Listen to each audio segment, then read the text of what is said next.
Bismillahirrahmanirrahim. Assalamualaikum warahmatullahi wabarakatuh. Ketemu lagi dengan saya Asep Alamaya di channel Tani 19, channelnya Tani Pemula. Salam sukses, salam semangat, serta salam sehat selalu buat sahabat-sahabat semua dimanapun berada. Amin ya robbal alamin.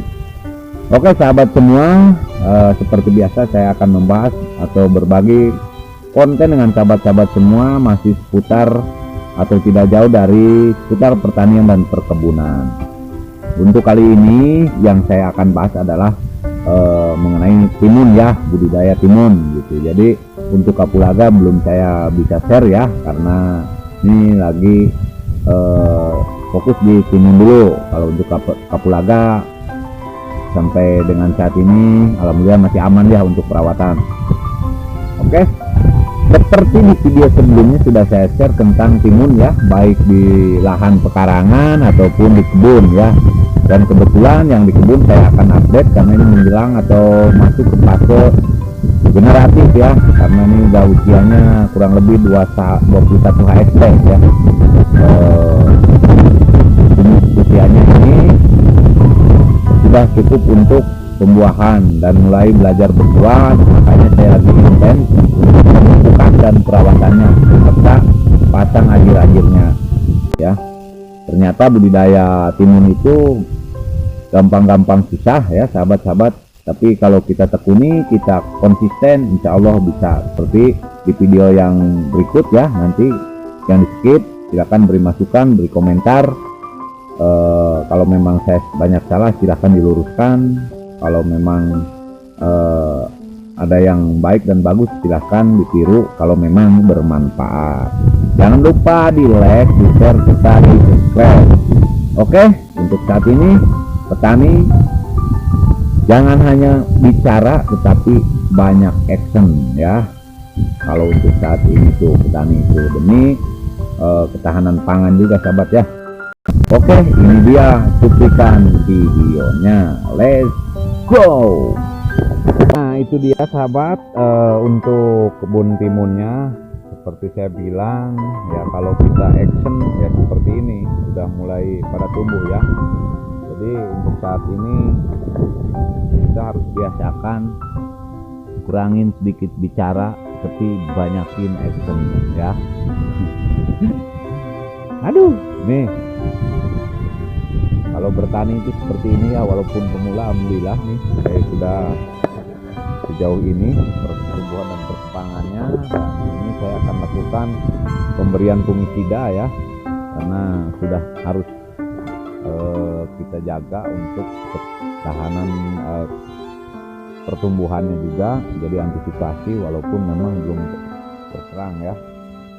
Tapi seperti CU atau zat tembaga ini juga kita tambahkan di awal. Ini pupuk yang sudah difermentasi ya dengan M4, molase, ini pupuk kandang, ini pohe kambing, ini sudah mateng nih sobat ya. Untuk POC nya saya kocorkan, dan alhamdulillah sudah mateng tuh, bisa dilihat sahabat ya, dan ini masih aktif. 2 hari lagi mungkin kurang lebih. Nah, ini lumayan juga tuh sudah pada berbunga. Mungkin saya akan pangkas-pangkasin yang dari bawah itu ya, tapi atas juga lumayan. Dan ini sudah pada berbunga juga nih, udah ada yang tuh ya, ada ya mulai pada belajar. Alhamdulillah, mudah-mudahan bagus ya sahabat, doanya aja.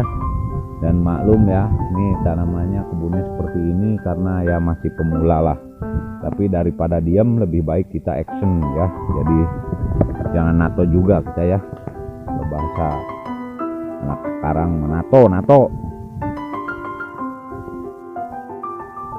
Nah ini ya, aduh tuh alhamdulillah. Nah kalau yang itu nanamnya agak belakangan sengaja karena di2 kalikan agar saya tidak keteter ya, atau neter, disebutnya neter. karena nih kalau pasang ajir itu nggak cukup 1 hari dengan tali pertaniannya. Ini jaringnya saya baru kondisikan sampai di sini, nanti saya akan ke bawah itu rencana buat buncis kacang panjang. Dan inilah keadaan kebunnya seperti ini sahabat ya. Dan kalau untuk para petani pemula, jangan takut untuk mencoba dan pilihlah tanaman yang kira-kira bisa menjadi uang. Misalkan kalau timun itu kan lumayan berat, jadi sekali tanam pasti panennya ada berkali-kali gitu, enggak sekali tanam langsung panen habis. Kalau sayuran kan, kalau untuk pemula apalagi kita nggak punya modal nih, saya juga kan ya modalnya hanya keinginan saja. Ini alternatif juga nih buat para pemula gitu. Jadi setidaknya kalau timun itu kan dari bobot menang gitu. Terus dari sisi kuantitas juga lumayan gitu, agak banyak, sama kayak labu siam juga ya, yang di video sebelumnya dulu saya juga ngalami. Cuman kendalanya labu siam itu di paratatnya harus kokoh ya. Kalau ini saya pakai metodenya tali pertanian ya, sedikit diikutin tren ya, untuk percepatan juga cara kerjanya juga. Kita nggak tiap itu kan pakai ajir ya, lama juga, apalagi waktu saya itu mepet karena harus ngurus kapulaga juga, harus ngurus lainnya juga, dan kadang kerja ke orang juga kan, kita harus jalan ya, apalagi tenaganya saya pakainya sendiri gitu, manpowernya hanya saya sendiri. Jadi saya akalin dengan menggunakan tali gawernya itu tali pertanian ya. Dan ini berusaha untuk mengurangi biaya perawatan, seperti kalau di sini tuh penyiangan gulmanya dengan ngored ya, ngored atau penyiangan rumputnya itu kan lumayan lama juga. Kalau kerjakan sendiri bisa sih, bisa, cuman durasi. Kalau saya kerjanya main durasi, schedule-nya hanya 2 jam 3 jam di sini, 3 jam di tempat lain gitu. Jadi terbiasa terschedule gitu ya. Kalau memang planning kita ke sini tuh, kalau saya sudah dipastikan. Jadi ini makanya saya caranya lumayan agak, memang dari sisi kerapian mungkin kurang ya, tetapi yang diprioritaskan sama saya itu adalah fungsinya ya. Fungsi memang penting semua dari sisi kerapihan juga, tapi mana yang lebih penting, seperti ini kan fungsi, lebih jatuh ke fungsi. Jadi ini kalau ini, jadi saya kejar ini dulu, nanti ke atas mungkin saya sambung lagi. Dan kenapa kalau saya milih tanaman timun, karena timun itu cenderung hampir-hampir mirip kapulaga. Cuman kalau kapulaga menahun ya usianya, kalau ini hanya 2 atau 3 bulan, atau interval panennya yang tiap hari. Ini kalau ini ya interval panen tiap hari, dan durasi masa produktifnya kurang lebih ya 1 bulan atau maksimal 35 kali panen. Mungkin kalau kita bisa dalam pemupukan perawatan bisa lebih ya. Dan ini menarik juga kalau buat saya itu. Jadi sekaligus kita tuh panen timun dan panen ilmu juga gitu ya. Inilah yang menarik dari bertani itu ya. Panen apa yang kita tanam, panen apa yang kita teliti gitu. Cuman kebanyakan kadang-kadang orang banyak mencoba gitu ya, tapi kalau memang ada yang sudah pasti, kenapa enggak yang pasti aja kalau untuk produksi ya. Kalau mencoba itu kan jatuhnya semacam riset juga, lama gitu. Kalau saya karena itu ya kalian riset juga pupuk kita ya, karena potensi di sekitar desa saya itu banyak ya bahan-bahan pupuk organik, dan memang kebutuhan saya juga, kalau beli kan gak kuat juga ya sahabat ya. Jadi kita manfaatkan yang ada aja, kita olah mau yang sudah jadi juga banyak, kita bikin juga bisa ya. Ini ya gawernya kita benerin dulu. Ini yang usianya benar sehari ya, itu belum saya ajir juga ya, satu bedeng lagi. Ini totalnya kurang lebih yang sudah produktif. Ini kan ini ada yang gagal juga tuh, bibitnya jelek ya, ada yang gagal itu saya nggak hitung, dan yang kurang sehat juga saya nggak hitung. Tapi di sini lumayan ya, sehat-sehat untuk usia segini tuh masih normal ya.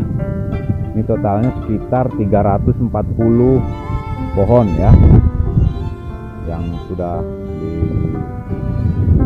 sudah lumayan produktif ya. 340 pohon, dan saya akan pantau juga perkembangannya, pertumbuhannya sambil sore penyiraman ya.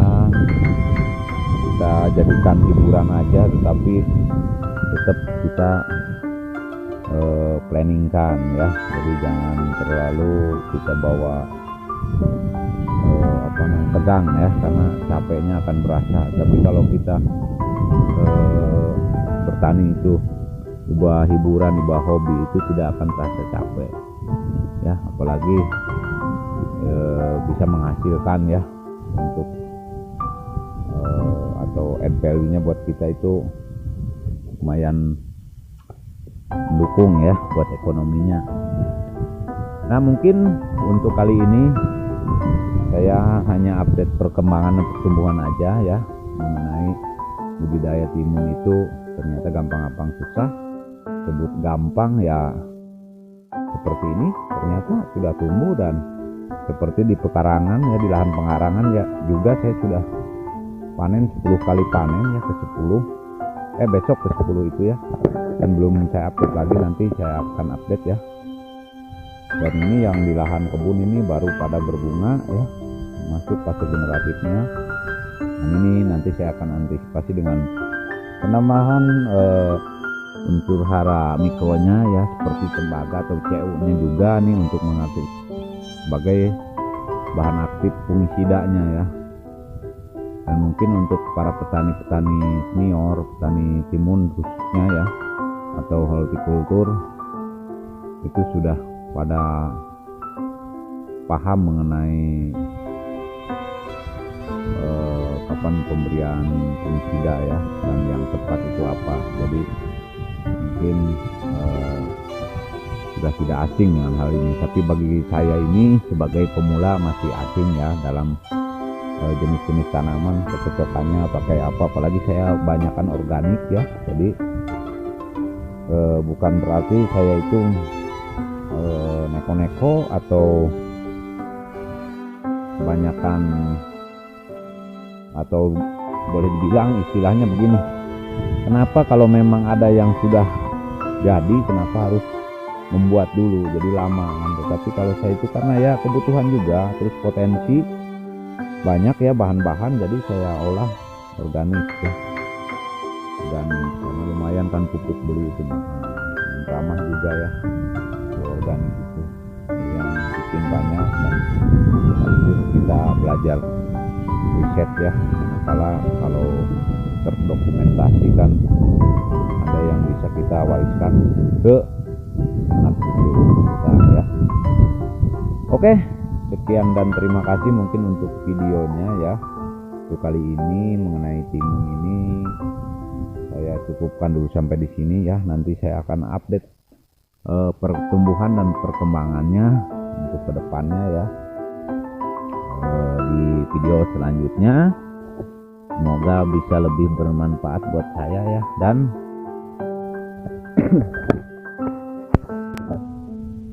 jangan lupa tentunya di like ya, di share, serta di subscribe ya, agar saya selalu tambah bersemangat ya untuk berbagi dengan sahabat-sahabat semua. Walaupun ilmu taninya baru dari pemula ya, tapi saya yakin kalau kita mau mencoba, mau action atau mau terjun, mau konsisten gitu, suatu saat nanti kita akan sukses dan berhasil seperti sahabat-sahabat ini yang nonton video kali ini. Terima kasih sudah menonton videonya. Billahi taufiq wal hidayah. Wassalamualaikum warahmatullahi wabarakatuh.